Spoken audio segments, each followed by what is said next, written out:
When digital first came out, everyone was excited because you didn't have to hit rewind and you could move a chorus around and move a verse around without cutting tape, which I was around for cutting tape. It was a very scary thing to do.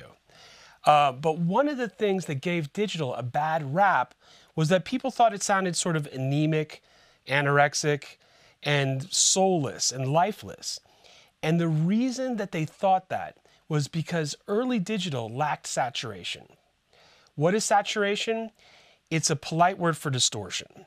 It's when you overload analog circuitry, it tends to break up. But it breaks up, it just so happens, in musical intervals, like thirds and fifths and octaves.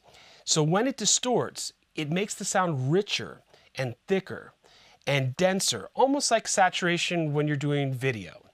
It makes for a richer picture. So the early digital productions had no saturation, and when you compared them to their analog brothers and sisters, they really did seem very thin and lifeless.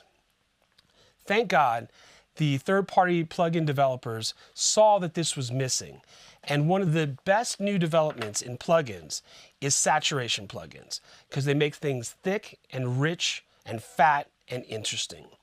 I sort of liken it to bread. When you get regular bread and you pull out bread, it's soft and flimsy, and it's great, it's bread. But what happens is when you put it in the toaster, it gets a little crunchy, the sweetness comes out, you don't want to burn it, and the same thing with saturation. You can distort things to the point where they're burnt toast, and unless you like burnt toast, you probably went a little too far with that. But if you lightly toast your bread, you transform it into this rich, sweet, crunchy thing. And that's exactly what we're doing with saturation. And it probably was just a lucky mistake where an engineer was driving the console too hard or driving the tape machine too hard, and somebody said, dude, you're distorting it. And then he said, dude, but it sounds good.